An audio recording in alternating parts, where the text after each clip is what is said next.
الرجیم بسم اللہ الرحمن الرحیم. بردشمن آل رسول لعنت بے شمار. مومن حضرات، جہاں کے اوپر معاویہ کی، یزید کی، پلید کی اولادوں میں سے کچھ اولادیں باقی رہ گئی تھیں، وہ کچھ معاشرے میں، سماج میں اس طریقے سے امام حسین علیہ السلام کی شان میں گستاخی کرتے ہیں. سب سے پہلے وہ کلپ دیکھیں جو آپ کی اسکرین کے اوپر موجود ہیں. چلیے ویڈیو دیکھیں. چلے اور میدان میں نکلے، تلوار لے کر گئے، لاشوں کے انبار لگا دیے، لاشوں کے انبار لگا دیے. آپ کو معلوم ہے حسین رضی اللہ تعالیٰ نے جب کوفہ جاتے کربلا کے میدان میں پہنچتے کتنے سال کے تھے؟ 59، ایک کم 60 سال کے. تو ایک کم 60 سال کا یعنی 60 سال کا بڈھا ہوتا ہے یا جوان ہوتا آدمی؟ بڈھا ہوتا. تو بڈھا آدمی لاشوں کا انبار لگا دے گا؟ بولتے ہیں لاشوں کے انبار لگا دی. لاش سب کہاں گئی؟ کس نے؟ سب سے پہلے اس بدبخت کو ہم بتانا یہ چاہیں گے کہ کیا نام تم نے امام حسین علیہ السلام کو سمجھا کیا ہے؟ کیا تم یہ سمجھ رہے ہو کہ امام حسین علیہ السلام اگر 60 سال کے تھے کیا وہ جنگ نہیں کر سکتے تھے؟ شاید تم یہ بھول رہے ہو کہ یہ امام حسین علیہ السلام ان کے بیٹے نہیں ہیں کہ جو میدان چھوڑ کے بھاگ جایا کرتے تھے.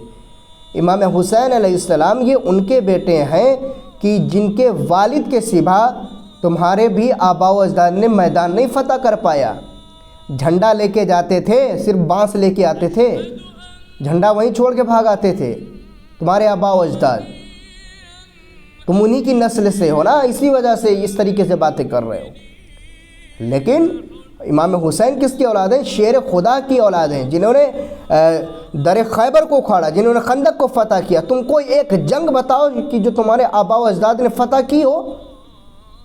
نہیں بتا سکتے. کیوں؟ کیونکہ وہ تم کو پتہ ہے کہ وہ میدان میں جاتے تھے، چھوڑ کے بھاگ آتے تھے اور الزام لگا دیتے تھے گھوڑے کے اوپر کہ گھوڑا لے کے بھاگ آیا، ورنہ ہم تو جنگ کرنا چاہتے تھے. ان کی اولاد ہو تم، اس لیے دفاع کرتے ہو یزید پلید کا، اس لیے معاویہ کا دفاع کرتے ہو.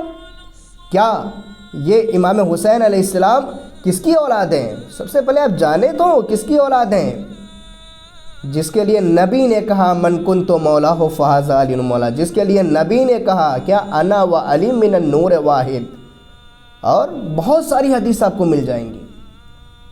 اس لیے یہ آپ یزید کے مدرسے سے نکلے ہیں، یزید کی فکر سے نکلے، لیکن تم نہیں نکل سکتے کیونکہ تم یزید خبیث کی، پلید کی، انہی کی اولاد میں سے اولاد ہو کہ جب یزید نے یہ اعلان کر دیا تھا کیا تمہارے لیے سب کچھ جائز ہے، یہاں تک کہ تمہاری بہن بھی تمہارے لیے جائز ہے، تمہاری ماں بھی تمہارے لیے جائز ہے، جو کرنا چاہو کرو. تم اسی کی اولاد میں سے ہو، تم اسی کی اولاد میں سے ہو، اس لیے آج یہ ایسی باتیں کر رہے ہو. اپنا ذرا نسب ذرا ضرور چیک کریے گا، ٹھیک ہے؟ ابھی تم بچے ہو، ذرا ابھی تعلیم